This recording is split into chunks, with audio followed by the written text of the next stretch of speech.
நிலத்தை ஒரு 1.5 ஏக்கரை வந்து வேற ஒருத்தவங்க பட்டா போட்டாங்க சார். அது தொடர்பாக வந்து சிபிசிஐடிக்கு மாத்திருக்காங்க அந்த வழக்கை. இந்த நிலத்தை வாங்கினதே அறநிலைத்துறை அமைச்சர்னு உருட்டிட்டு இருந்தாங்க, கவனிச்சிங்களா? அதுக்கான எல்லா விதமான டாக்குமெண்ட்டும் எடுத்து பார்த்ததுல என்ன சொல்லுது போனதுன்னு ஏழ்ரை இது வந்தாலே ஏதாவது வில்லங்கத்தில் கொண்டு வரா. சில அதிர்ச்சியூட்டும் தகவல்கள் தெரியுது. அது எல்லாமே நேரடியாக யார் குற்றவாளி அப்படின்னா நேரா கொண்டு போய் ரமேஷை காட்டலாம். அமைச்சர் ரமேஷ் சாதியின் அடிப்படையில் குறிவைக்கப்படுகிறார் அப்படிங்கிறது மட்டும் ரொம்ப தெளிவா தெரியுது. 100% ரமேஷ் இதுல குற்றவாளின்னு சொல்றதுக்கான எல்லா விதமான சந்தேகங்களும் அதுல இருக்கு. இந்த இவனுக்கு ஒரு சீட் எடுத்து பாருங்க ஐயா, வெறும் பொய்யா சொல்லிக்கிட்டு தெரியலாம். யார் இது மாதிரி உருட்ட வச்சது? திமுக வந்து யாராவது இருப்பாங்க. அப்ப அவனுக்கு உனக்கு என்னடா லிங்க்? என்னடா கோயில் இடத்துக்கு எப்படி வைக்க முடியும்? என்னதான்டா கதை இது? வித்தவன் யாரு, வாங்கினவன் யாரு, இதெல்லாம் ஏன் வெளியே வர மாட்டேங்குது அப்படின்னு சொல்லி நம்ம விசாரணையில இறங்கும் போது சில விஷயங்கள் கிடைச்சிது. ஜூன் 7 இது பற்றி செய்தி வந்திருக்கு. திண்டுக்கல் மாவட்டம் பழனி அடிவாரத்தில் தண்டாயுதபாணி சுவாமிகள் மடம் இருக்கிறது. அந்த மடத்துக்கு சொந்தமான 100 கோடி ரூபாய் மதிப்பிலான 1.4 ஏக்கர் நிலத்தை வெறும் 2 கோடி ரூபாய்க்கு தனிநபர்கள் 20 பத்திரம் செய்து கொடுத்திருக்கிறார்கள். மடத்தின் முக்கிய புள்ளிகள்: நிலத்தை வாங்கியவர்கள் மாவட்டத்திலேயே இருக்கும் இனிப்பு மாஜியின் பினாமிகளாம். சக்கரபாணி அவர் தான் அந்த ஊரு. இப்ப ரமேஷ் வாங்கினார்னு நீங்க உருட்டுறீங்க. உங்க வாய் உங்க உருட்டு, நீங்க உருட்டுறீங்க. உனக்கு தெரியும் அது பொய். பண்ணது திமுக. ஒரு தமிழர் வீட்டுக்குள்ள தமிழர் அல்லாத மொழியை சொல்லி வீட்டுக்குள்ள நெருப்பு வளர்த்து யாகம் வளர்க்குறாங்க. ஒரு சுயமரியாதை திராவிட முன்னேற்ற கழக குடும்பத்தினுடைய மூத்த தலைவர் அதை வரவேற்கிறாரு. இனிமே நீங்க பிஜேபியோட கூட்டணி வச்சா என்ன, கூட்டணி வைக்காட்டி என்ன?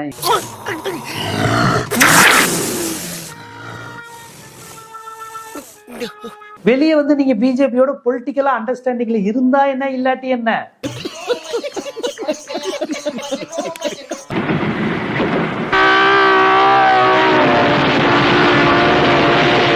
அவன் தண்டவாளத்தில் தெரிவிக்கப்படுத்த சொல்லிட்டு இருக்கான். அவன் படுத்தது 4வது பிளாட்ஃபார்ம், ட்ரெயின் வந்து 2வது பிளாட்ஃபார்ம்.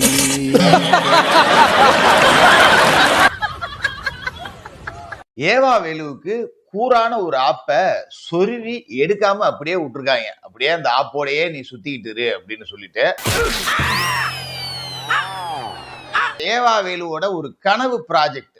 என்ன பெரிய ப்ராஜெக்ட்? கொள்ளையடிக்கிறது, ஊழல் பண்றது, திருடுறது, இதுக்கு பேரு தான் இவங்களுக்கு ப்ராஜெக்ட். கண்டு விட்டாளையா, சூட்சமத்தை கண்டு விட்டாளே. அந்த ப்ராஜெக்ட்ல ஒரு டிப்பரா மண்ணை கொண்டு வந்து கொட்டி ஒரு ஆப்பையும் சொறி விட்டுருக்காங்க இந்த அரசு. அதை பத்தி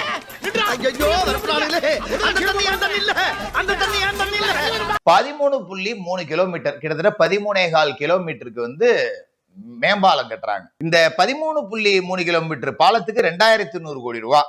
1 கிலோமீட்டருக்கு பாலம் கட்டுறதுக்கு 157 கோடியே 85 லட்சம். கேட்கிறவனுக்கு ரொம்ப கேனப்பய மாதிரி இருக்கும். அவ்வளவு பெரிய அமௌண்ட பாத்தீங்கன்னா, என்ன இடிச்சவா நினைச்சிட்டியா, இல்ல பைத்தியக்காரன் நினைச்சிட்டியா, இல்லன்னா குடிய வச்சு மொத்தமா நான் போலாம் நினைச்சியா? சென்ட்ரல் கவர்மெண்ட் நேஷனல் ஹைவேஸ் அவங்க மதுரவாயல் டு சென்னை 6 வழிச்சாலை கட்டினாங்க பாலத்தோட. 6 வழிச்சாலைக்கு 147 கோடி ரூபாய் தான் 1 கிலோமீட்டருக்கு செலவு, 6 வழிச்சாலைக்கு. ஆனா இது ஒரு 4 வழிச்சாலைக்கே 157 கோடியே 85 லட்சம் ரூபாய். இதை விட கூடுதலா போட்டு விட்டுருக்காங்க. என் நெத்திய நல்லா பாருங்க, இதுல கேனப்பைய அப்படின்னு எழுதி இருக்கா? இல்ல. அப்ப நான் என்ன இழிச்ச வாயனாடா? இழிச்ச வாயனா? அப்படிப்பட்ட சூழல்ல தான் இன்னைக்கு தமிழ்நாடு அரசு அந்த 2100 கோடி ரூபாய் டெண்டரை கேன்சல் பண்ணி விட்டுருக்காங்க. சொருவிட்டாங்களா ஆப்பு? ஐயோ, மீண்டும் மீண்டுமா? இந்த அரசுக்கு என் மேல பாசம் அதிகம். என்னெல்லாம் வழக்கு போட்டு மிரட்டிட முடியாது. நாங்கெல்லாம் பெரிய டவுசரு, பெரிய ஆளா இருந்தாலும் கரூர்ல ரோடு போடுறேன்னு சொல்லிட்டு போடாத ரோட்டுக்கு பில் எழுதி எடுத்துட்டு போனாங்க. நல்ல சாவு வருமா? செத்தா குளிப்பாட்ட தண்ணி கிடைக்குமாடா? பொணந்துக்கு வண்டி கிடைக்குமாடா? திமுக அதிமுக இணைப்புங்கிற அந்த ஒரு பேச்சுக்கு வந்துட்டு இத்தனை நாள் எடப்பாடி பழனிசாமி தரப்புல வந்து பெரிய ரியாக்ஷன் எதுவுமே வரலாம். நான் நேற்று சேலம் நடந்த நிர்வாகிகள் கூட்டத்தின் பிறகு ப்ரெஸ் மீட்ல தெளிவாகவே சொல்லிட்டாரு. எம்ஜிஆர் என்ன சொன்னாரோ இன்னைக்கு வரைக்கும் நாங்கள் அந்த கொள்கையில் நாங்கள் உறுதியாக தான் இருக்கோம். ஐயோ சாமி, வேற கூட்டு போங்கடா. ஊடகங்கள் வெளியிடுற செய்திகளோ மற்றவர்கள் பேசக்கூடிய தனிப்பட்ட கருத்துக்களோ வந்து உண்மை கிடையாது அப்படிங்கிற மாதிரி நேற்று இதுக்கு எல்லாத்துக்கும் விளக்கம் கொடுத்துருக்கு. ஒரு விளக்கமும் இல்லைங்க, சும்மா கதை இழக்கிறார். எல்லாம் டெக்னாலஜி இல்லைங்க. ராஜேந்திர பாலாஜி ஸ்டாலினுக்கு கோபம் வந்தால் அப்படின்றாரு. ஸ்டாலினுக்கு கோபம் வந்ததுன்னா என்ன பண்ணுவார்? இப்போ நான் கேட்குறேன், ஒன்றும் பண்ண முடியாது. ஸ்டாலினுக்கு கோபம் வந்ததுன்னா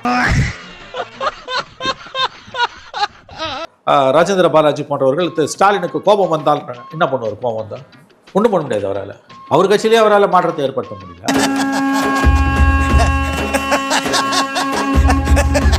திமுகவோட வாடகை வாய்கள் இருக்காங்கல்ல, இந்த அரசியல் பார்வையாளர்கள், பத்திரிகையாளர்கள் பேர்ல தொலைக்காட்சி வாதங்களை யூடியூப்ல பேசக்கூடிய திமுகவோட பெய்டு மவுத்ஸ் இருக்கு. இப்படி சோறு திங்கிறக்கு எவ்வளவு மானம் கட்டு போய் தெரிய வேண்டியிருக்கு தெரியுமா? வாடகை வாய்கள் அவங்க இதை தொடர்ந்து பேசும்போது, RS பாரதி பேசும்போது ஏன் அதிமுக தரப்புல இருந்து எந்த விதமான எதிர்ப்புமே இல்லை. இப்ப திடீர்னு ஒரு லைன் விட்டாருன்னா எப்படி நம்புவாங்க? அப்படி ஒரு முயற்சி மே 4ஆம் தேதியிலிருந்து 9ஆம் தேதி எடுக்கப்பட்டது உண்மை. எடப்பாடியை முதலமைச்சராக ஸ்டாலின் முயற்சி செய்தார் என்பது உண்மை உண்மை உண்மை.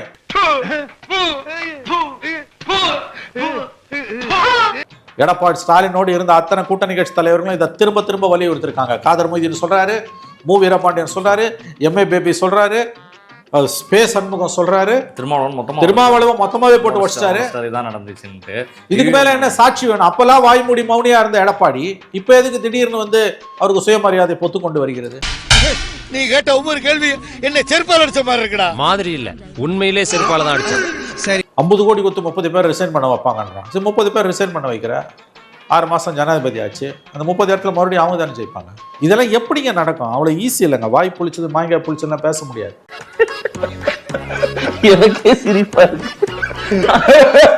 இன்னைக்கு திமுக கையேறு நிலையில இருக்குங்க. திமுக எந்த தோழமை கட்சியும் கூட இல்லை. இது பாருங்க, அந்த எண்ட் ஆஃப் த டே இது பாலிடிக்ஸ். இன்னைக்கு திமுக தனிமரமாக நிற்குது. 1% ஓட்டு இருக்க சீமானையும் கட்டி பிடிக்கணும்னு பார்க்குறாங்க. 18% 20% ஓட்டு இருக்க அண்ணா திமுகவையும் சேர்ந்துக்கணும்னு பார்க்குறாங்க. பொது வேட்பாளராக நிறுத்தும் போது பார்க்கலாம்.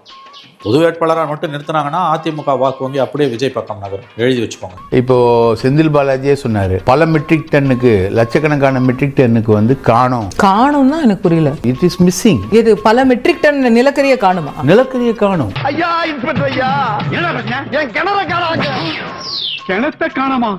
என்ன சார் சொல்றீங்க? கிணத்த காணுன்ற மாதிரி இருக்கு சார் நீங்க சொல்றது. சத்தியமா கிணத்த தான் காணோம். மரியாதையா வந்து கண்டுபிடிச்சு கொடுங்க, இல்லனா எல்லாரும் உள்ள வச்சிருவேன். நீங்க வந்து இது மானிட்டர் பண்ணவே முடியாது. ஏன்னா நீங்க பிரைவேட் பவர் பர்ச்சேசர்ல ஒரு இல்ல, அது எப்படி மானிட்டர் பண்ண முடியாம போகும் எனக்கு புரியலையே. அதெல்லாம் எங்க இருந்தாலும் தூண்டிய போட்டு தூக்கிடுவோம்ல.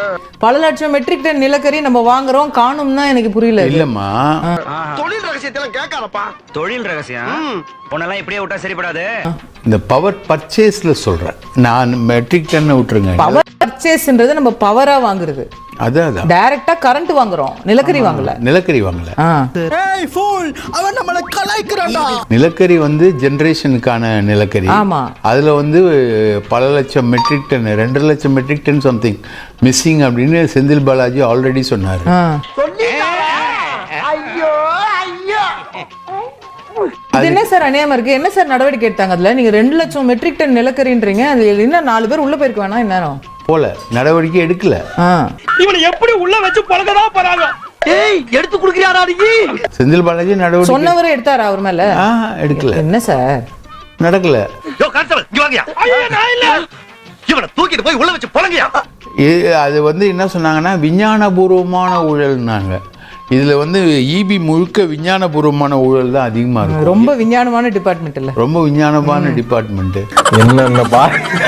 என்னென்ன சொல்றோம் பாருங்க, கம்பி கட்டுற கதையெல்லாம் எடுத்து போடுறாங்க.